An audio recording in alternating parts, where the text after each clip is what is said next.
हरे कृष्णा, राधे राधे। आप सभी का गीता क्लास में बहुत बहुत स्वागत है। ओम अज्ञानतिमिरान्धस्य ज्ञानञ्जनशलाकया चक्षुरुन्मिलितं येन तस्मै श्रीगुरुवे नमः। गुरुवे गौरचन्द्राय राधिकायै सदाले कृष्णाय कृष्णभक्ताय तद्भक्ताय नमो नमः। नमो विष्णुपादाय राधिकाय प्रियात्मने श्रीमद्भक्तिवेदान्त नारायणीति नामिने श्रीकृष्णलीला कथने सुधाक्षं औदार्य माधुर्यगुणयुक्तं वरं वरेण्यं पुरुषमहन्तं नारायणं तं ससा नमामि। श्रीचैतन्यमनुभीष्टं स्थापितं येन भूतले स्वयं रूप कदा मह्यं ददाति स्वपदान्तिकम् आजानुलम्बितभुजगणकावदातु सङ्गीतनायकपित्रो कण्डयताक्षो विशम्भरो द्विजवरो धरम्पालो वन्दे जगत्प्रियकरो करुणावतारो। नमो महावदन्याय कृष्णप्रेमप्रदायते कृष्णाय कृष्णचैतन्यनाम्ने गौरविषे नमः। हे कृष्णा करुणा सिंधो दीनबन्धो जगत्पते गोपेश गोपिकान्त राधाकान्त नमस्तुते। तत्काञ्चन गौराङ्गी राधे वृन्दावनेश्वरी वृषभानुसुतदेवी प्रणमामि हरिप्रिये। नीलाचलनिवासाय नित्याय परमात्मने बलभद्रसुभद्राभ्यां जगन्नाथाय ते नमः। जय श्री कृष्ण चैतन्य प्रभु नित्यानंद श्री अद्वैत गदाधर शिवासादि गौरभक्तवृन्द। वाञ्छाकल्पतरुभ्यश्च कृपा सिन्धुभ्येव च पतितानां पावनेभ्यो वैष्णवेभ्यो नमो नमः। हरे कृष्ण कृष्ण कृष्ण हरे हरे, हरे राम राम राम हरे हरे। हरे कृष्ण कृष्ण कृष्ण हरे हरे, हरे राम राम राम हरे हरे। मैं सर्वप्रथम अपने परम आराध्यतम गुरुपाद पद्म नित्य लीला पुरुषम विष्णुपाद अष्टोदश श्री श्रीमद्भक्ति वेदांत नारायण गुसाई महाराज जी के शिष्यों में अनंत कोटि दंड प्रणाम करती हूँ। तत्पश्चात समस्त रूपानुगुरु परंपरा के चरणों में मेरा अनंत कोटि दंड प्रणाम। आप सभी को मेरे यथा योग्य दंड प्रणाम स्वीकार। हरे कृष्ण। तो हम सभी श्रीमद् भगवद गीता के अध्ययन कर रहे हैं और हम अष्टम अध्याय में हैं। अभी तक हमने 25 श्लोक पूरे कर लिए थे। तो इससे पहले भगवान ने बताया था, क्या बताया था? भगवान ने बताया था मार्ग के विषय में बता रहे थे ना, कि प्रयाण काल के समय में, प्रयाण काल यानी मृत्यु के टाइम पे जो योगी होते हैं उनकी दो तरह की गति होती है ना। दो तरह की गति कौन सी बताई थी भगवान ने? एक भगवान ने बताई थी शुक्ल गति और दूसरी बताई थी कृष्ण गति। तो शुक्ल गति में भगवान ने क्या कहा था? भगवान ने बताया था कि ये वाला जो मार्ग है, ये इसमें आकर के, मतलब इस मार्ग से जो योगी अपने प्राण को त्यागता है, शरीर को त्यागता है, वो वापस नहीं आता है ना। यानी क्रम मुक्ति को प्राप्त होता है वो, और वो वहाँ जाकर के वापस नहीं आता। और जो इस मार्ग से जाता है वो निष्काम कर्मयोगी होता है, यानी कोई कामना नहीं होती और वो योग करता है बिना किसी डिज़ायर के, बिना किसी आसक्ति के। और दूसरा बताया था भगवान ने, जो जिसकी मृत्यु यानी कृष्ण पक्ष में होती है। तो ये वाला जो मार्ग है वो शुक्ल गति बोलते हैं इसको, शुक्लयान गति। और ये वाला है पितृयान गति, पितृयान मार्ग होता है यानी, ठीक है। तो यहाँ से जो जाता है वो वापस लौट के नहीं आता है, पितृयान वाला वापस आता है। और ये जो देवयान जो है मार्ग है, देवयान मार्ग, शुक्ल पक्ष को जो प्राण ताकता है वो देवयान मार्ग है, ये वापस नहीं आता। और जो दूसरा वाला है वो पितृयान मार्ग होता है, जो कृष्ण पक्ष में जो शरीर को त्यागता है वो वापस लौट के आता है, यानी वो सकाम कर्मी होता है। सकाम कर्मी होता है क्योंकि जो भी वो अपना जो करता है ना, कुछ यानी उसकी डिज़ायर होती है, सकाम भाव होने से उसके मार्ग में अंधकार वाला मार्ग होता है और वो लौट के वापस आता है, ठीक है। ये दो मार्ग होते हैं। श्लोक लेते हैं 26। शुक्लकृष्णे गतिह्येते जगत शाश्वते मते एकया यान्ति अनावृष्टम् अन्यया आवृते पुनः। शुक्लकृष्णे गतिह्येते जगत शाश्वते मते एकया याति नावृतम् अन्यया आवृते पुनः। तो श्री भगवान कहते हैं वैदिक मता अनुसार इस संसार से प्रयाण करने के दो मार्ग हैं, एक प्रकाश तथा दूसरा अंधकार का। जब मनुष्य प्रकाश के मार्ग से जाता है तो वह वापस नहीं आता, किंतु अंधकार के मार्ग से जाने वाला पुनः लौट कर आता है, जो हमने पिछले 2 श्लोकों में पढ़ा। आचार्य बलदेव विद्याभूषण के छंदो योग उपनिषद से ऐसा ही विवरण उद्धृत हुआ है। जो अनादिकाल से सकाम कर्मी तथा दार्शनिक चिंतन रहे हैं, वे निरंतर आवागमन करते रहे हैं, वस्तुतः उन्हें परम मोक्ष प्राप्त नहीं होता, क्योंकि वे कृष्ण की शरण में नहीं आते। तो ये जो बता रहे हैं, जो कर्मी योगी ध्यानी ये लोग हैं, ये लोग योगा अभ्यास करते हैं और जो भी ये मार्ग फॉलो करते हैं, तो ये लोग क्या करते हैं, बार बार आते जाते रहते हैं, है ना। तो इसलिए ये भगवान के शरण में नहीं जाते, तो इसलिए बार बार इनको आवागमन करना पड़ता है, भगवान की शरणागत नहीं होते ये लोग।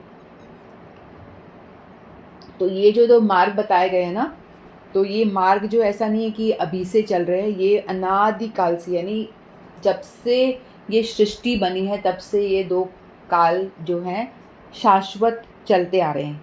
ये दो तरह की जो गतियाँ हो रही है ना, ये शाश्वत काल से चलती आ रही हैं। जब से ब्रह्मा ने सृष्टि करी तभी से जो योगी जन है इसी तरह से अपने शरीर का त्याग कर रहे हैं। 2 तरह से त्याग कर रहे हैं, एक जो उजाले में त्यागता है और दूसरा अंधेरे में त्यागता है। उजाले में त्यागने वाले लौट के नहीं आते, वो निष्काम कर्मी होते। जो अंधेरे में अपने शरीर को त्यागते हैं वो सकाम होते हैं, उनकी कामनाएं, वासनाएं, इच्छाएं होती हैं, जिनकी पूर्ति के लिए वो इस धरती पर जैसे कर्मकांडी होते हैं, यज्ञ करते हैं, अनुष्ठान करते हैं, उनका वो करने के बाद वर्णाश्रम का पालन करते हैं। उसके बाद में वो क्या होता है, वो अंधेरे मार्ग से जाते हैं, लेकिन वो वापस लौटकर वो उच्च लोकों की प्राप्ति करते हैं, स्वर्ग इत्यादि या उच्च लोकों की प्राप्ति करते हैं। वहाँ पे वो अनंत काल तक अपने पुण्यों को भोगते हैं। वहाँ पे भोगने के बाद में क्या होता है, जैसे उनके पुण्य समाप्त होते हैं वो वापस धरती पर आ जाते हैं। तो उनका चक्र जो है आवागमन चलता रहता है,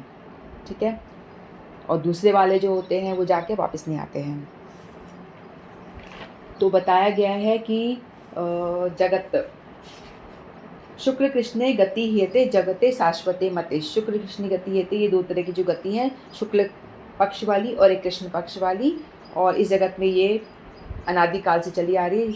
जगते शाश्वते मते, और ये जो है जगत का मतलब है यहाँ पे 14 भुवन है। 14 भुवन होते हैं ना, जिसमें कि आत्मा भ्रमण करती है, कभी उच्च लोगों को चली जाती, कभी निचले लोगों को चली जाती है। ऐसे ही वो हमेशा 14 भुवन में भ्रमण करती रहती है, जगते मती, ठीक है।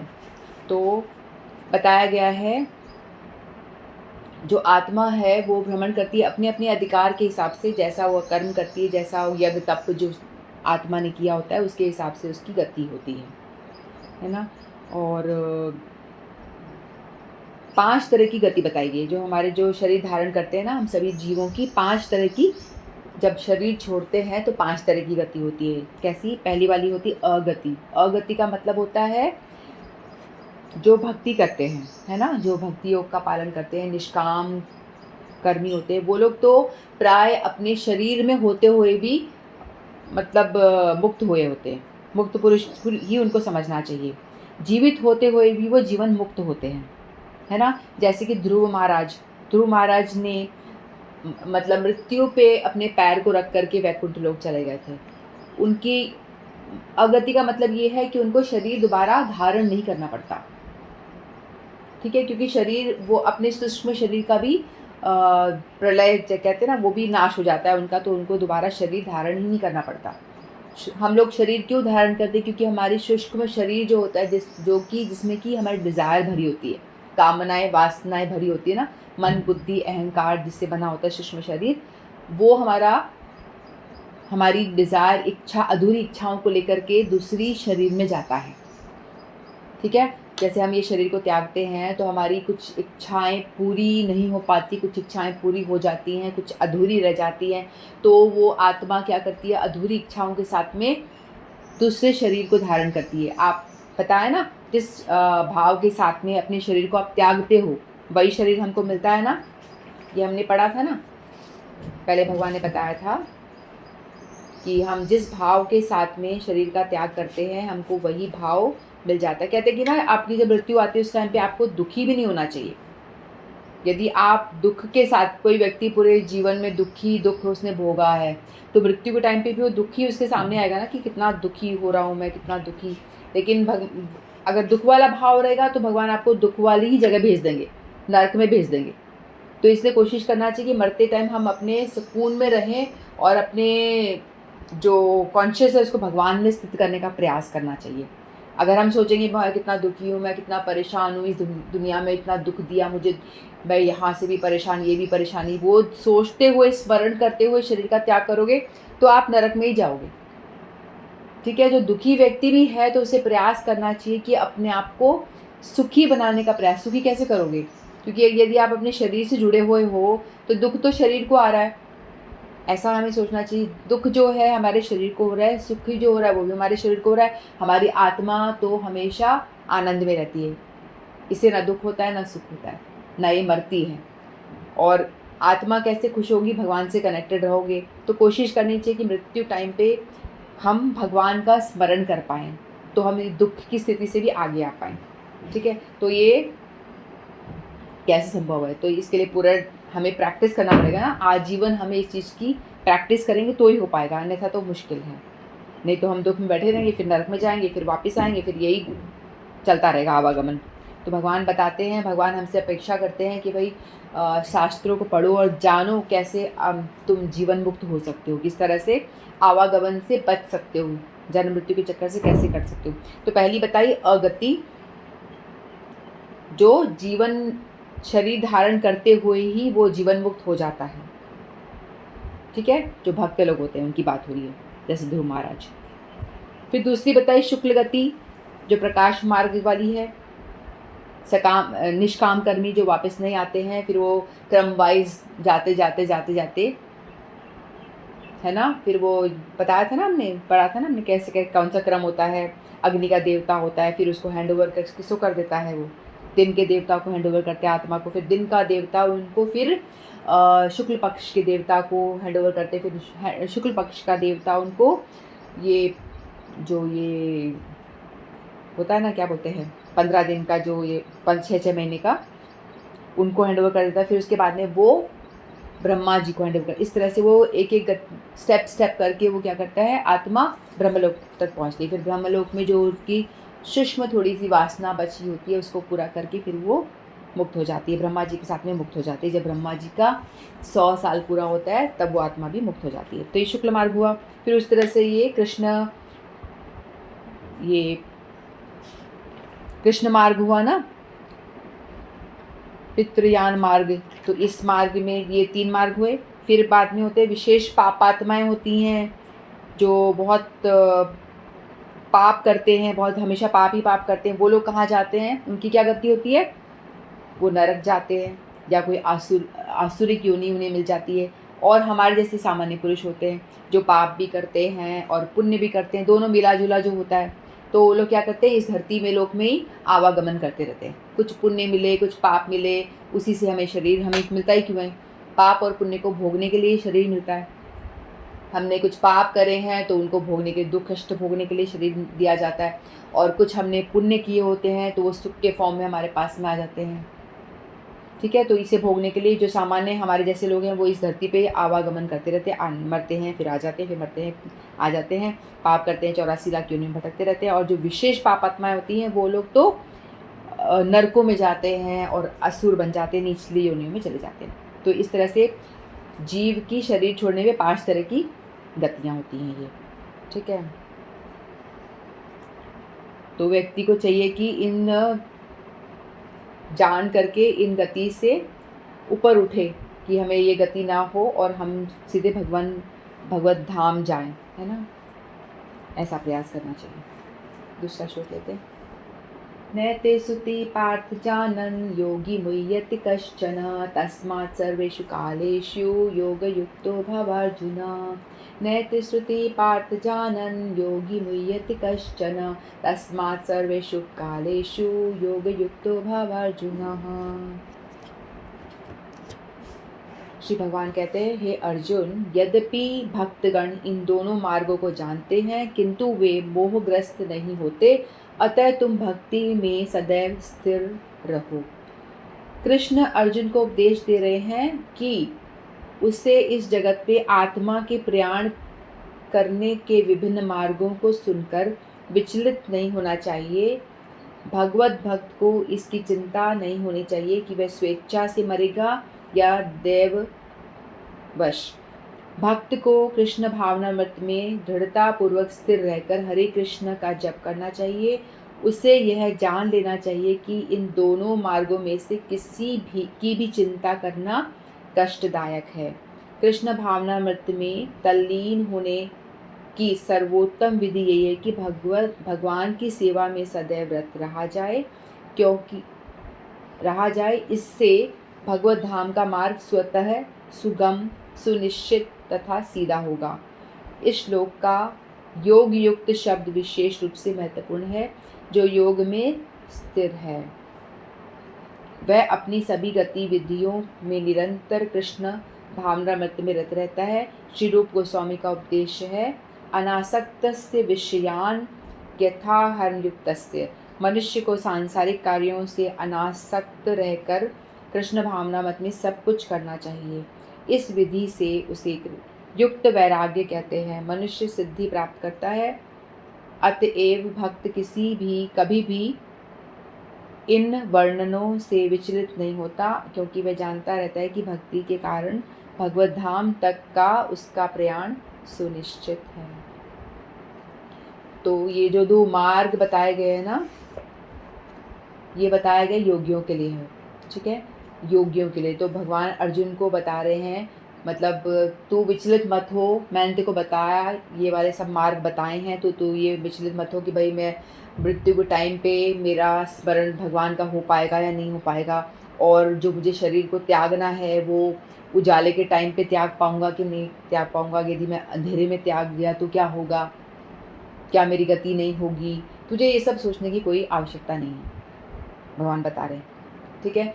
कि भगवान ने बताया जो योगी हैं वो अपने आप को मतलब बलपूर्वक अपने आप को, अपनी आत्मा को, अपने प्राणों को कंट्रोल करके ऐसा करते हैं कि किस गति में, किस समय में, कौन से मुहूर्त में शरीर को त्यागना, वो सब इस चीज़ का ध्यान रखते हैं और मरते टाइम पे इस चीज़ को ध्यान रख के वो चीज़ कर पाते हैं। तो भगवान को लगा, अर्जुन सोच रहा होगा, कभी मैं कैसे कर पाऊँगा, ये सब बहुत मुश्किल होगा, ये तो कैसे मेरी गति होगी। भगवान ने बोला, तू चिंता मत कर, तेरे को ये सब सोचने की ज़रूरत नहीं है कि इस मार्ग से जाऊं या उस मार्ग से जाऊं, उजाले से जाऊं, अंधेरे से जाऊं, तू जो ये सब परवाह मत कर। तो यानी अर्जुन के माध्यम से भगवान हमें बता रहे हैं कि भाई जो तू तो भक्त है मेरा अर्जुन, तू बड़ा भक्त है, तो तुझे ये सब सोचने की आवश्यकता नहीं है ना। तो तुझे जो भक्ति का मार्ग है उसे अपनाना है, यानी अपने सारे जो कर्म है वो निष्काम भाव से मुझे समर्पित करते हुए कर। अर्जुन का कर्तव्य क्या था, युद्ध करना, बोलते युद्ध कर, अपनी सारी डिज़ायर, तू तो युद्ध से लगा मत, तेरी कोई डिज़ायर है ही नहीं, तो तू मेरी प्रसन्नता के लिए कर रहा है तो तू कर, तुझे इसका ना पाप मिलेगा ना पुण्य मिलेगा, कुछ भी नहीं मिलेगा, क्योंकि तू मेरी प्रसन्नता के लिए युद्ध कर रहा है। उसी तरह से हम लोगों को भी बताया गया है कि हम लोग भी इस संसार में रह कर युद्ध कर रहे हैं अपने आप से। एक तो बाहर वाला युद्ध हम लोग देखते ही हैं, जो परेशानी के रूप में हमारे सामने आता है रोज़। कभी किसी को जॉब की परेशानी, किसी को घर गृहस्थी में कोई परेशानी, किसी को फाइनेंशियल प्रॉब्लम, किसी को सास बहू या रिलेशन कोई भी प्रॉब्लम है ना। तो ये सारी जो बाहरी युद्ध हमारा चलता रहता है, ये तो चलता ही है। जैसे अर्जुन का तो साक्षात वो युद्ध भूमि में युद्ध कर रहा है, तो हम जीव भी अर्जुन की तरह ही हैं। हम लोग भी एक बाहर से युद्ध कर रहे हैं जो हमारी प्रॉब्लम्स के रूप में हमारे ऊपर आ रही हैं। दूसरा, अर्जुन के पास में जो युद्ध था, अंदरूनी युद्ध था, कि वो बहुत मोहित हो गया था, उसको प्रॉब्लम थी कि भाई मैं कैसे अपने गुरुजनों के ऊपर वार करूं, कैसे अपने भीष्म पितामह, अपने दादा को कैसे मारूं, जिसने मेरे को उंगली पकड़ के चलना सिखाया, और इन गुरुजनों ने मुझे धनुष बाण चलाना सिखाया और इन्हीं को मैं मार दूँ, विद्या इन्हीं से लेकर के इन्हीं पे प्रहार करूँ, कितनी गलत बात है ये तो अर्जुन बहुत परेशान हो जाते हैं ना, अपना सर पकड़ के बैठ जाते हैं, अपनी गांडीव धनुष को साइड में रख देते, मैं नहीं कर रहा युद्ध, मैं मर जाना चाहता हूँ, मैं मरना ज़्यादा बेहतर है। ऐसा युद्ध करने से, अपने ही प्रियजनों को मारने से अच्छा, अपने ही भाइयों को मारने से अच्छा तो ये है कि मैं उनसे मारा जाऊँ, मैं युद्ध में हार जाऊँ, ये मुझे मार दें और मैं भिक्षा करके अपना जीवन यापन कर लूँ, ये मेरे लिए बहुत अच्छा है। ऐसा कहा था ना अर्जुन ने पहले अध्याय में, बहुत रो रहा था, सर पकड़ के बैठा हुआ था, तो भगवान कहते कि बड़ी बुद्धिमानों वाली बात कर रहा है तो तू महामूर्ख। तू यदि भिक्षा मांगने चला भी जाएगा तो तू भिक्षा मांग के लाएगा भी तो तेरा स्वभाव तो क्षत्रिय वाला है, क्योंकि तेरा जन्म क्षत्रिय कुल में हुआ है। तेरे को कोई थोड़ा सा बोल देगा, तेरे को छेड़ देगा तो तू वहाँ फिर युद्ध करने को खड़ा हो जाएगा। तू ब्राह्मण की तरह बिहेव कर नहीं पाएगा, क्योंकि तेरा स्वभाव क्षत्रियों वाला है, तू क्षत्रिय कुल में तेरा जन्म हुआ है। तो अपने स्वभाव के हिसाब से तू कर्म कर, तेरा स्वभाव युद्ध करना है तो तू युद्ध कर। तो उनके सामने था कि तुझे युद्ध करना है लेकिन मारना नहीं चाह रहा, तो भगवान ने क्या करा, उसके जो कॉन्शियस, जो बहुत ही मोहित हो रखा था, परेशान हो रखा था अंदर से, भगवान भगवद गीता उसको इसीलिए सुना रहे अर्जुन जी को, जिससे कि वो अपने कर्म को करने के लिए खड़ा हो जाए, अपना कर्म करना शुरू कर दे और अपनी जो अंदर से परेशानियां जो उसे, क्योंकि वो मोहित था ना, ये मेरे पिताजी, ये मेरे भाई, ये मेरे मेरे मेरे मेरे कर रहा था वो अर्जुन, मोहित था ना, सब मेरे हैं, मेरे दादा है, मेरे गुरुजन है, मेरे ये सब मेरा मेरा लगा रखा था। तो ये मेरा मेरा करना छोड़, ये आसक्ति जो है यही तेरे दुख का कारण है, आसक्ति ही तेरे दुख का कारण है। तो तू ये मेरा मेरा करना छोड़, मोह माया के जंजाल से ये इसमें पढ़ना छोड़, क्योंकि मैंने ऑलरेडी इनको मारा हुआ है, ये अधर्म के साथ इन्होंने दिया है, तो तेरा कर्तव्य ये है कि तू खड़ा और युद्ध कर।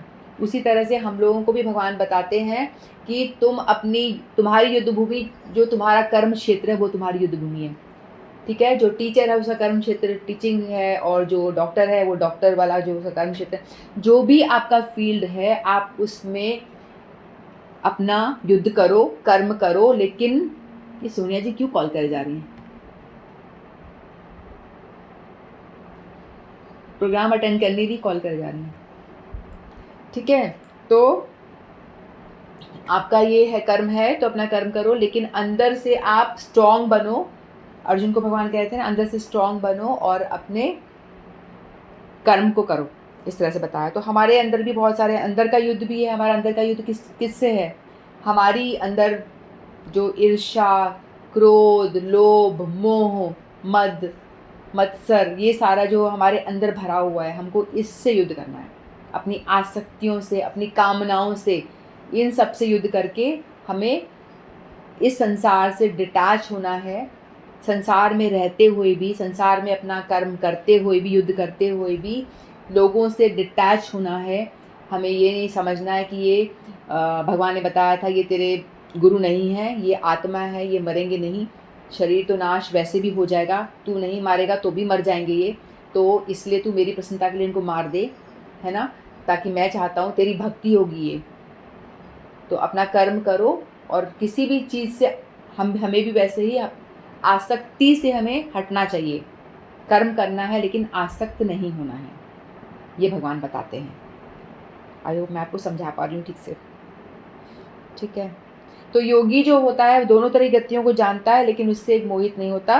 यहाँ योगी का अर्थ बताया गया है, योगी का मतलब यहाँ पे है भक्ति योगी से बोल रहे हैं, है ना। जो एक भक्ति योगी है वो, जो ये योगी हैं इनके बारे में जानता है कि भाई दो तरह की गतियाँ होती हैं, लेकिन इस तरह से जाएंगे तो ये गति होगी, इस तरह से कर्म गति और ये सब जान के, लेकिन वो उससे मोहित नहीं होता और वो ऐसा प्रयास भी नहीं करता कि ऐसा कोई आचरण करके, प्रयास करके कि मेरे को ऐसी गति मिल जाए, मैं उजाले में ही शरीर त्यागूँ या मैं अंधेरे में त्यागूँ, ऐसा उसके कोई प्रयास करने की आवश्यकता नहीं है। भगवान कहते हैं तू तो मेरा भजन कर, सततम मेरा चिंतन कर, निरंतर मेरा चिंतन कर, भगवान ही कहते हैं, ठीक है। योग में स्थिर है, योग में स्थिर रहे यानी भक्ति योग में स्थिर है। भक्ति योग का मतलब क्या होता है कि निरंतर मेरा स्मरण कर, हमेशा मुझे याद कर, मेरा स्मरण निरंतर करते रहे, ये भगवान ने बताया, ठीक है।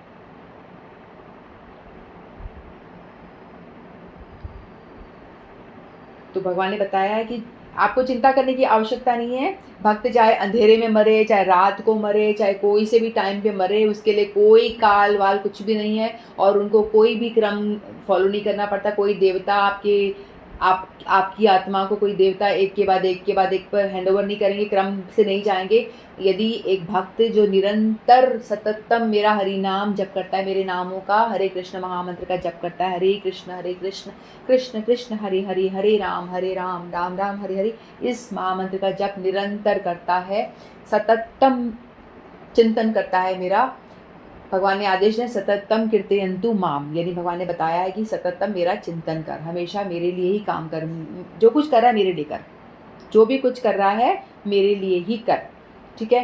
तो तब क्या होगा, तेरी गति ऑटोमेटिकली अच्छी होगी, तेरे को कोई देवी देवताओं के अंडर नहीं जाना होगा, सीधे भगवान के धाम से भगवान के पार्षद भगवान एक रथ भेजेंगे और उसमें उस भक्ति योगी को बिठाकर लेकर जाएंगे उनके पार्षद, बड़े ही फूलमाला पहना के, बड़े ही आरती वारती करके, ब्रह्मा जी भी आरती करते हैं, उस तरह से बड़े ही आदर के साथ, आदर सत्कार के साथ में उस आत्मा को भगवान के धाम ले जाया जाएगा। तो भगवान कह रहे हैं कि अर्जुन तू तो मेरा भक्त है, तू चिंता मत कर ये सब बातों में, ठीक है। तो हम लोगों को भी चाहिए कि हम लोग भी इस तरह से भक्ति योगी बनने का प्रयास करें,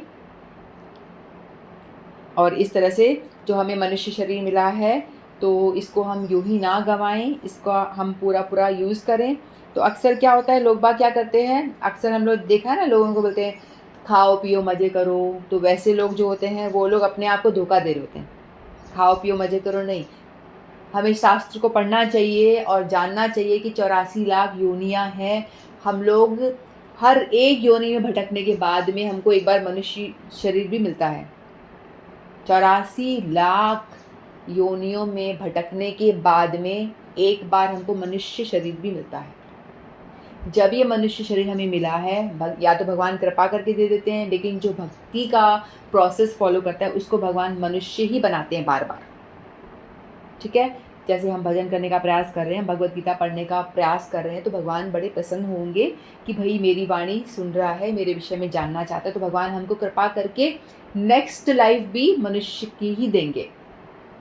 तब हमको 84 लाख में भटकना नहीं पड़ेगा। जो भक्ति का आचरण कर रहा है, भक्ति योग का पालन करने का प्रयास कर रहा है, भजन कर रहा है, तो भगवान उसको मनुष्य बार बार बनाएंगे, ठीक है। आपको 84 लाख योनि भटकना नहीं पड़ेगा यदि आप भजन कर रहे हो। आपका भजन अधूरा भी रह गया तो भी, मान लो हम भगवत गीता पढ़ रहे हैं तो हमने पूरी भी नहीं पढ़ पाए, तो भी भगवान बोलेंगे इनको दोबारा चांस देते हैं, मनुष्य बनाते हैं, क्योंकि मनुष्य ही तो भजन कर पाएगा ना, जानवर तो पढ़ नहीं पाएगा गीता भी, जानवर तो हरे कृष्ण महामंत्र भी नहीं कर पाएगा, कीर्तन भी नहीं गा पाएगा, है ना। तो हमको मनुष्य बनना ही पड़ेगा इस चीज़ के लिए।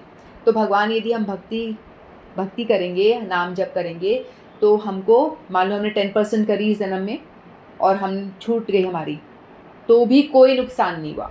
भजन करने वाले का हमने पढ़ा था ना, नेहा विक्रम नाशुस्ति प्रत्यवायो न विदते स्वल्पमपस धर्मस्य त्रायते महतो भयात्। भगवान कहते हैं कि थोड़ी सी भी भक्ति करने वाले का नुकसान नहीं होता, यानी भजन करने वाले का इतना सा भी उसने भजन कर लिया तो उसका इटर्नल, हमेशा के लिए उसके अकाउंट में वो भजन आ गया।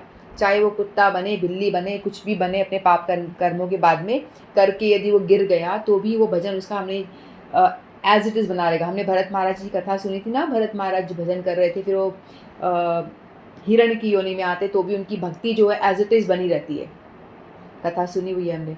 तो फिर दोबारा फिर वो भजन उसका आगे आता है नेक्स्ट लाइफ में, फिर वो ब्राह्मण बन के जन्म लेते हैं। तो इसीलिए भजन करने वालों को बहुत फ़ायदा है, वो कम से कम मनुष्य योनि में बार बार आएगा, कुत्ता बिल्ली नहीं बनना पड़ेगा, कितनी बड़ी बात है। और इसीलिए हमें चाहिए कि हम इस शरीर में रहते हुए, जब हमें मौका मिला हुआ है, इसको हम गवाए नहीं, है ना। ये हॉल वाला एग्जाम्पल मैंने आपको दिया था, फिर से देती हूँ। एक बहुत बड़ा हॉल है, ठीक है, एक बहुत बड़ा हॉल है, अंधेरा, उसके अंदर बिल्कुल अंधेरा है, उसके अंदर आपको धक्का मार दिया गया, ठीक है, सपोज आपको उसके अंदर धक्का मार दिया और उसमें निकलने का कोई रास्ता नहीं है, सिर्फ एक छोटी सी खिड़की जैसा दरवाज़ा, छोटा सा दरवाज़ा है, ठीक है। तो आपके अंदर उसको धक्का मार दिया गया है, आप उसमें अंधेरे में आप निकलना चाह रहे हो, कैसे निकलूँ। तो आप क्या कर रहे हो, अपने हाथ से, अंधेरा है कुछ दिख नहीं रहा, तो हाथ से आप टटोलते जा रहे हो ऐसे ऐसे ऐसे, कब दरवाज़ा आएगा, कब दरवाज़ा आएगा, कब दरवाज़ा आएगा। और वो हॉल जो बहुत बड़ा है, बहुत बड़ा, ठीक है, अनंत जन्मों तक आप चलते जाओ ऐसे। तो आप चलते जा रहे हो, चलते जा रहे हो, चलते जा रहे हो, आपको रास्ता मिल ही नहीं रहा कि मैं बाहर निकलूँ, दम घुट रहा है अंदर घुसे घुसे आपके हॉल में, कहीं हवा पानी नहीं आ रहा, आप ढूंढ रहे हो दरवाज़ा, ढूंढ रहे हो, ढूंढ रहे हो, ढूंढ रहे हो, ढूंढ रहे हो, ढूंढ रहे हो, ढूंढ रहे हो, हाथ लगाते हैं, चलते जा रहे हो, चलते जा रहे हो, चलते जा रहे हो, बहुत देर तक चल रहे हो।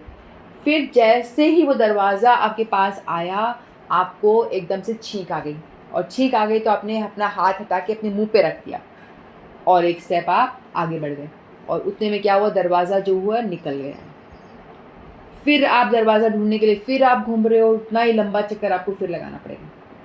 तो वही स्थिति हमारी हो रखी है यहाँ पे। हम लोग भी इस 84 लाख योनियाँ, ये वो बड़े हॉल जैसा है, और जिसमें कि ये जो मनुष्य जीवन हमें मिला है, ये वो छोटा सा दरवाज़ा है, यानी छोटा सा वो हमको चांस मिला हुआ है जिसमें कि हम बाहर निकल सकते हैं। लेकिन इसमें भी यदि हम लोग छींक मार के, उस व्यक्ति की तरह छींक मार के हम उसको निकाल दें, यानी छींक मारना यानी अपने ही मौज मस्ती आनंद करके उल्टे सीधे काम धाम करके निकाल देंगे, जी लो ज़िंदगी, जो करना है कर लो, ज़िंदगी ना मिलेगी दोबारा, कर लो आनंद, इसमें निकाल देंगे, तो वो आपको छींक मारने जैसे ही आप इस दरवाजे को फिर मिस कर देंगे, फिर आप 84 लाख योनि में भटको, फिर आप गधा, कुत्ता, बिल्ली, सूअर, बैक्टीरिया, कभी कोरोना वायरस, पता नहीं कितने असंख्य वायरस हैं, वो भी बन सकते हैं, वो भी जीवात्माएं ही हैं। चींटी पैर रखते ही जो उनकी योनि ख़त्म, इस तरह से बनते बनते बनते पता नहीं फिर कब मनुष्य बनने का चांस आएगा। तो इसीलिए जो एक बुद्धिमान व्यक्ति होता है, इसीलिए कहते हैं कि भक्त है जो बुद्धिमान, इसीलिए कहते हैं कि वो देख पा रहा है, वो शास्त्रों को पढ़ रहा है, तो उसको समझ आ रही है कि भाई इतना लंबा चक्कर के बाद में मनुष्य बनेंगे और फिर भजन करेंगे तो पार पड़ेगी। तो इससे तो बेहतर यही है कि भाई थोड़ा सा ही कर लो, जैसा हमसे बन पड़ रहा है कर लो, टेढ़ा मेढ़ा उल्टा सीधा कुछ तो कर सकते हैं ना, जितना हमारी औकात है उतना ही कर लो, कुछ तो कर लो, कि कोई हमें यही हमारा मकसद है कि हम मनुष्य जीवन को बर्बाद ना करें। हम जो हरि नाम चैंटिंग वाला जो सेशन भी हमने शुरू किया है, ये भी इसीलिए किया है, क्योंकि हम अपना भजन कर रहे हैं, बढ़िया, मैं तो मेरा भजन कर सकती हूँ, मैं हरि नाम मेरा कर लूँगी, मुझे क्या करना है, ठीक है, लेकिन आपको भी करना है। चैतन्य महाप्रभु का आदेश है, जारे देखो त्यारे कहो कृष्ण नाम। भगवान ने बोला है कि सभी लोग मेरी आज्ञा से गुरु बन जाओ। ये मैंने स्वामी महाराज जी के लेक्चर में सुना था। उन्होंने कहा था कि मैं आदेश देता हूँ, चैतन्य महाप्रभु कह रहे हैं, मैं उनके लेक्चर में सुना कि मैं आदेश दे रहा हूँ कि आप सारे गुरु बन जाओ। आप सभी, आप बोलोगे मैं कैसे गुरु बन जाऊँ, मैं सोचती मैं कैसे गुरु बन जाऊँ, मेरे को तो कुछ भी नहीं आता, मैं किसी को क्या बताऊँ, मैंने तो खुद शास्त्र नहीं पढ़े, मेरे को तो कुछ ABCD नहीं आती, मैं कुछ नहीं जानती, मैं तो अज्ञानी। मेरा यही थॉट था मेरा भी कि मैं कोई गीता पढ़ाने की, मैं खुद पढ़ने के भी योग्य नहीं हूँ, पढ़ाना तो छोड़ो, मुझे खुद को कुछ आता नहीं, मैं क्या पढ़ाऊँ, है ना। लेकिन उन्होंने कहा कि जो भी तुम्हें पढ़ाना पढ़ना कुछ नहीं करना है, तुम्हें सिर्फ सुनना है, पढ़ना है, और अपने बुद्धि नहीं लगानी है, सुनना और वो चीज़ को सिर्फ दे देना है, अपना कुछ बोलना नहीं, अपनी तरफ से कुछ भी नहीं बोलना है। तुम्हें एक पोस्टमैन की तरह काम करना है। जो तुमने सुना अपने वरिष्ठ गुरुजनों से, वैष्णवों से जो सुना, उसको अपने पास रखा, या ग्रंथों से पढ़ा, उसको अपने पास रखा और उसको बोल दिया, लोगों को बोल दिया, सुना और बोल दिया। ये चीज़ आप भी कर सकते हो। आप यदि मुझसे सुन के यदि कुछ यदि मैं तो बोलती पता नहीं क्या बकवास हूँ, मुझे नहीं पता, लेकिन कुछ भी यदि आपको ठीक लगता है तो वो आप किसी और को बोलो। अपने आप तो हम कुछ बोल नहीं रहे ना, हम तो वही बोल रहे हैं जो हमने सुना, वो मैं बोल रही हूँ, आप भी जो सुन रहे हो या आप कहीं और भी सुन रहे हो श्रेष्ठ गुरुजन को, तो वो आप किसी और को बताओ। आपको पता चल गया भाई महामंत्र करना चाहिए, तो आप किसी और को प्रेरित करो। तो भगवान चैतन्य महाप्रभु की आज्ञा है कि सारे गुरु बन जाओ, इतना ही बोलो, जो हमने सुना है वो चीज़ बता दो, अपने आप लगा के मिर्च मसाला मत बताओ, सिर्फ जो मैंने बताया है तुम्हें, जो मेरे शास्त्रों में लिखा है, जो भगवद गीता में भगवान जी कह रहे हैं, भगवान कृष्ण की वाणी है, वो चीज़ को तुम बोलो, और दूसरे भी आगे बोलो, दूसरे भी आगे बोलो, यानी सभी लोग एक दूसरे को बोलते जाओ। तो इस तरह से क्या होता है, हम क्या करेंगे, हम भजन करने का प्रयास कर रहे हैं, क्योंकि हम क्यों कर रहे हैं, हमारा क्या स्वार्थ है इसमें, कि हमें नहीं बार बार इस चक्कर में आना, 84 लाख योनियों में नहीं घूमना हमें, हमें थोड़ी थोड़ी भजन जितनी हमारी औकात है उतनी हम कर लें, और उतना किसी और को भी करवा पाएँ तो वो भी निकल जाए। यही हमारा उद्देश्य है, और कोई उद्देश्य तो है नहीं। ये तो नहीं कि भाई आके बहुत सारे लोग देखें और बहुत सारे, ऐसा कुछ उद्देश्य नहीं है। तो इसी तरह से हम लोग चाहें कि हर एक जना एक-एक को मोटिवेट कर सकता है। भई एक को मोटिवेट करके हम ले आएँ या 2 को लाएँ तो बहुत ही बढ़िया है। हमारे गुरुजी, हम कार्तिक परिक्रमा जाते थे ना, तो कहते थे कि अगली बार जब आप आओगे 10-10 लोगों को साथ लेकर आना, अकेले मत आना, ऐसा बोलते थे। यानी आप यहाँ के मुझसे जो सीख रहे हो, जो मैं मेरे प्रवचन से आप जो सीख रहे हो, वो चीज़ जाके आप 10 को बताना, 10 को मोटिवेट करके फिर उनको लाना, फिर वो 10 और 10 को बताएगा, वो एक-एक जना 10-10 को बताएगा। ऐसे करके सर्वत्र हरि नाम का प्रचार हो और सभी लोग सुखी हों, कोई भी दुखी ना हो। ये मकसद है। ठीक है, जो अभी हरि नाम, ये हमने सेशन भी स्टार्ट करा है, चतुर्मास चल रहा है, तो इस समय नाम जप किया हुआ बहुत अच्छा है। हम अपने आप बैठ के तो कर सकते, ठीक है हम कर लेंगे, लेकिन हम साथ मिलके करें तो वो बहुत ही श्रेष्ठ है, क्योंकि वो ध्वनि जो सबकी इकट्ठे ध्वनि जो आ रही है हर किसी घर में, वो बहुत अच्छी है। और किसी एक को भी हम प्रेरित कर रहे हैं, किसी को करवा रहे हैं, तो उसका हमें भी ये वो होता है ना, क्या बोलते हैं, वो मिलता है ना पॉइंट्स। भक्ति वैसी चीज़ है, यदि मैंने एक को करवाई तो भगवान मुझे पॉइंट्स देंगे, वाह तूने इसको करवाया, वाह वाह, ऐसे। फिर आपसे कुछ, हमसे कुछ अपने आप से बन नहीं रहा, ग्रंथ पढ़ नहीं पा रहे, नहीं कर पाए, तो हम लोग ये कर सकते हैं कि दूसरे को बता दें, तो उससे भगवान खुश होकर के हमें भक्ति में थोड़ा ऊपर उठा देते हैं। ये लोग होता है। ठीक है, तो इसलिए हम कोशिश करें कि एक एक को आगे बढ़ाएं और ये मनुष्य जन्म को यूं ही ना गंवाएं, और इस जो अभी अनुभव, ये हमें जो अवसर मिला है, इसको व्यर्थ ना जाने दें। जितना भी हमसे बन पड़े हम हरि नाम जप करें, भगवत गीता पढ़ें, ये सब भक्ति करने का, निरंतर भक्ति करने का प्रयास करें, ताकि हम इस संसार के आवागमन, इस चक्र से मुक्त हो पाएँ।